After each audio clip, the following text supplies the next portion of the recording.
Hello everyone, this is a review of Downcast by Sweetcast, aka Clint Stoker. I don't typically do these Indiegogo comics, I don't typically do reviews of them, not just because of the usual mixture of depression, laziness, and apathy that prevents me from regularly uploading in the first place, but also just, when it comes to making these kind of serious analytical videos, I feel like they're kind of boring and I don't verbally express myself as well as as coherently as I'm able to think or write. And also, I'm trying to do my own independent comics, and I don't want to come off as like fat-headed if I review stuff where it's like, oh, I could do this so much better. I don't think that. And I just, when I look at these purely as a consumer, but I figured, whatever. I'll just do them because why not? So I tried to reassemble it as best as how it initially appeared to me. It was very speedy turnaround. He did an update saying, "Oh, they're being shipped out today," and then the very next day I got it in the mail. So that was good. Okay. So yeah. So it looks like I backed at one of the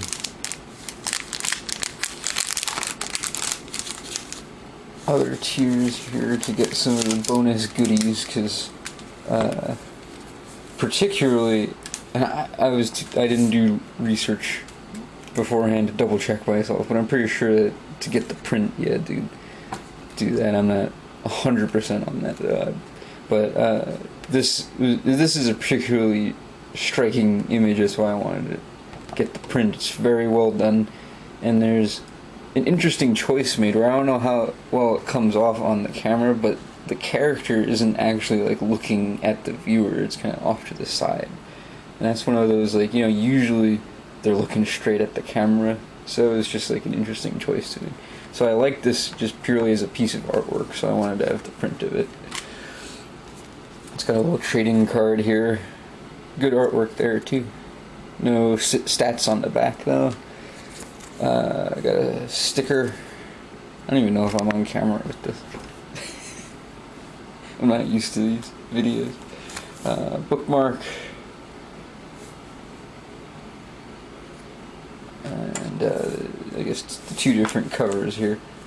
So as far as the back covers are the same. So as far as the covers go, I feel like this cover artist, who did this one? Matt Weldon. Matt Weldon appears to be like a little bit more proficient as a draftsman, but this concept is the better cover concept, with the Dutch angle and shooting for something a little bit different. Both of these covers I feel like are not the strongest concepts for a cover, though. I have to say that. So yeah, it's about the same. Yeah, so I'll just go with the main cover version, and this, it has a signature, which is cool. As far as form factor, it seems to be good quality. I'm not like getting my greasy Italian fingerprints all over the book.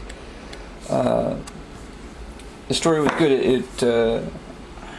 I don't want to do like a whole flip through the page spoiler thing. I think I'm gonna get sued for copyright, but it's this would have been a better cover. This one. It's the same guy who did the trading. No, it's not. Tim Learman and Ted Lemon. I'm terrible with names, but those were similar. This should have been the cover here. That's got a lot more action to it, and suspense, and makes you want to flip through it. I feel that's just my 2 cents anyway. Not to knock on the other artists, especially because Jesus, this camera. While it is I guess you could say indie level artwork here, the thing that I noticed was that the panel to panel storytelling is pretty good, which sometimes is an issue with the first, someone's first crack at a comic and stuff like that. I don't know anything about Ignacio Lazaro, but it's good panel to panel setup. Like a good instance is here where it sets up that he's swinging back, and then you get the follow through kind of thing. Although I would think that like maybe show a little bit more of his arm to definitely establish that. And, maybe a little bit of this space could have been used up more, but the flow and the panel to panel, like this sequence is great, where they're falling and the orb lifts them back up, and just the general, everything works great panel to panel. The storytelling, I was really happy with that. Sometimes that's a really weak point. As far as like being super nitpicky, there was like one spot where a word was supposed to be bolded, but one of the letters was normal, and then I didn't notice any like misspellings or anything, so it was good on that. Of course, I'm not going to be able to find the part where I'm talking about. As far as the story goes and the plot and all that, it feels self-contained while still setting up stuff, and that's also really hard to pull off. A lot of these books, since they're all these Indiegogo books are all issue 1 and all that, so it's all just set up and exposition, and that really strongly affects these releases. But this one doesn't have that problem. This one gives you the sense that, maybe it's over, but then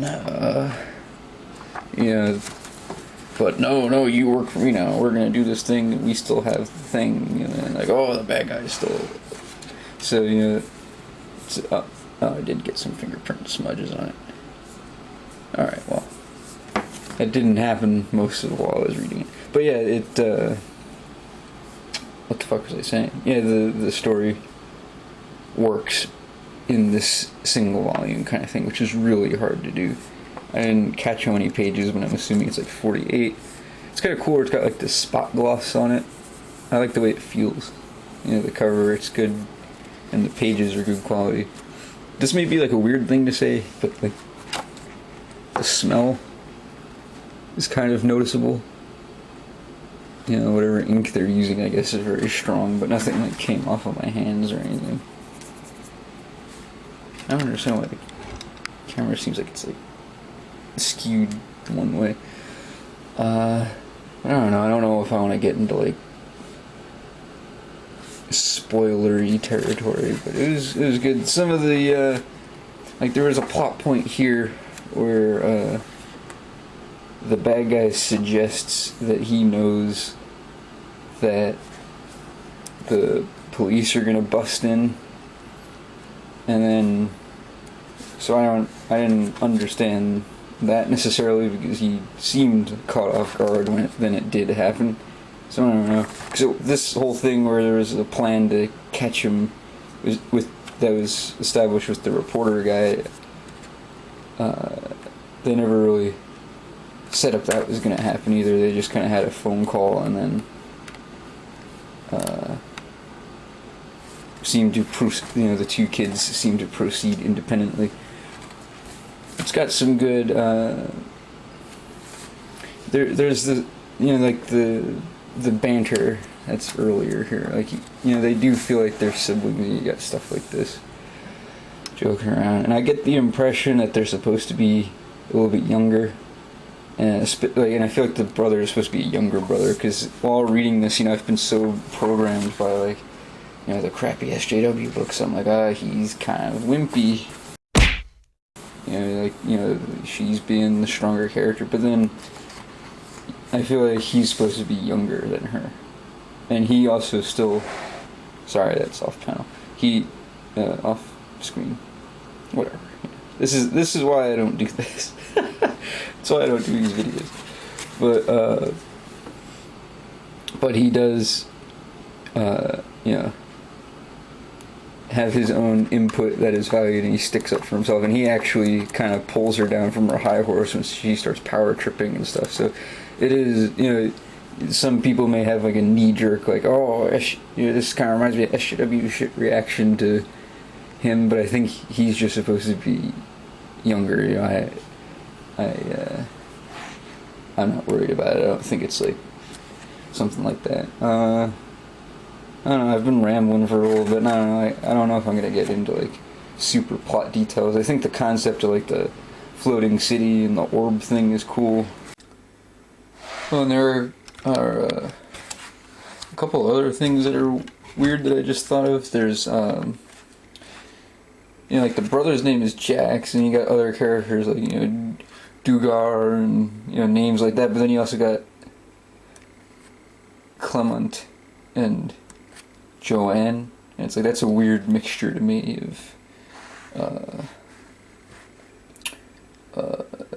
you know, futuristic kind of alien sounding names mixed with like pretty normal sounding names. That was kind of odd a little bit. And then the other thing is that, like, so the orb is what's keeping the city up, and then with it's removed, but it is still on.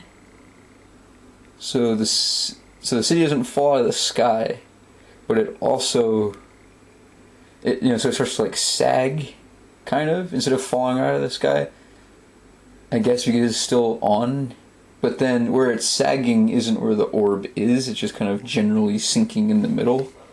So I'm not quite sure of like how the thing is supposed to work, especially because then, you know, Joanne gets it, and then she's using it to levitate, and she moves this guy specifically, and then, you know, she's just using it in this action sequence and kind of just pushes people out of the way, and, you know, she's flying with it, and, you know, and but then the city is completely unaffected, and to me, like, it's doesn't make a whole lot of sense. Like, it's not explained exactly really how this thing works and what it does and how she's able to use it, you know, and what is enabling her to control it, and, you know, like, that's not clear in the story. It's kind of one of those action movie things that you just kind of have to roll with it. So that's one of the kind of weak points of it, I guess. You know, I'm trying to be, like I said, I'm not trying to be like negative or holier than thou or anything. It's just, you know, I'm trying to talk about this as critically as possible, but not in a critical, like I'm purposely going out of my way to look for flaws, but just, you know, I'm trying to go for a real analysis of the book.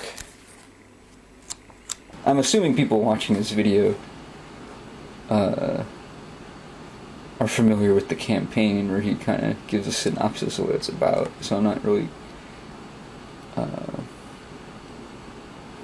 gonna super get into it, I guess. But, you know, there's the senator and one of the big reporter guys, and they're evil, and they have a secret little cult working for them to some fanatical purpose, that they need the orb that keeps the city floating. And then these two kids, they're working to try to pay their dad's bail. Excuse me. And he was arrested. You know, he was basically framed. So they're trying to get him out. And then, you know, they wind up with the orb that the cult was trying to steal, and now they have the thing that keeps the city afloat, and that's kind of what it is. And the way, I guess, you know, spoiler, the way it ends is this, you know, the senator is captured, and then in the ensuing battle, the orb, you know, some of the pieces break off, the evil senator guy swallows one, and then the two kids pocket a couple other shards, but then they return it, and then the reporter kind of bails them out of getting in trouble. So then you think, it's all wrapped up then, but then the last page is the bad guy. He's like, no, he's got the power. Yeah, it's neat to have. I love little bonus stuff like that, and I guess that's an ad for a friend of his or something. Prospectors. And yeah, overall satisfied with it, especially for a first shot. And I don't mean, and again, I don't mean any of this to sound like patronizing or something. That's the other reason I get really nervous about doing this kind of video. But this Ignacio Lazaro guy, I think he's gonna improve with time, as far as like, cause you may look at this and be like, this isn't like the most technically proficient artwork, but the panel to panel is worth it, and I say that's the more important element to get down. So I think this guy's gonna get better and better as he goes along, because he's already got this great sense of the camera angles and storytelling and everything. So, and some of the acting is pretty good too. So I think this is somebody to stick with. I don't think he's terrible. Like I don't know. I think he's good. That's a better way to phrase it than saying I don't think he's terrible. I think he's good. And like I said, the cover should have been something with a little bit more oomph, like that image that was included here in the son of a bitch. Included here in the beginning. This would have been a better cover. Although it's kind of like classic 70s, where it's like, if this was the cover, it's like, oh, nothing like that happened. So, I don't know. You can't win, is basically what it is, but, yeah, overall happy with it, Some of these things aren't, oh, hang on, it's off camera again. Jesus. Some of these aren't always the best, so it's good to have one that wasn't a complete disappointment. I guess I'll just keep doing these. I'll go backwards. All the ones that I didn't do videos on, I'll start making videos on them, I guess. But I hope my 16 minutes of rambling was worthwhile in some way. I don't know. I imagine if I keep doing this, I'll get better at it. But actually, I guess a nice way to end the video would be, I have some empty frames for when I frame stuff. I think I'll frame this print, and I guess I'll end the video on that note. So, let me do that. Yeah, I guess, I don't know, should I have been more spoilery with the plot? Should I do more of these, or should I just not do it anymore? I don't know, because like the beauty of these things, is that I can always revisit this and milk it forever, because that's what YouTubers do sometimes. Not a particular commentary on a specific person, just saying. Anyway, I'm using masking tape so I don't fuck up the thing. And yeah, I'm cheap, I just reuse this. The quality of the frame is not a commentary on the quality of the piece. It's more of a reflection of my income status. But yeah, please do, I guess I'll go through the YouTuber bullshit. Please like, subscribe, comment, all that fucking crap. If you found my style of video off-putting, that's no surprise to me, because I kind of got a peculiar style of doing videos and this peculiar type of humor, so it's not everybody's cup of tea. Oh, it's fucking crooked. Okay, after much technical difficulty, there we go. A nice little way to end the video for Downcast. Go subscribe to Sweetcast. There's the YouTube thing. Alright, now I don't want to ever do this again, because it's fucking terrible.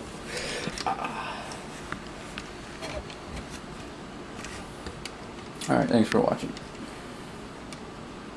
I don't even know why I'm still filming, it's just fucking a waste of space and time at this point. Now I'm just giving myself extra work so I can edit this shit. Oh, are you fucking joking me?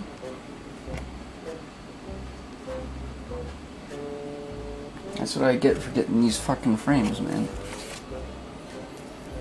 Maybe I should do a blooper reel at the end of the video. I don't think so.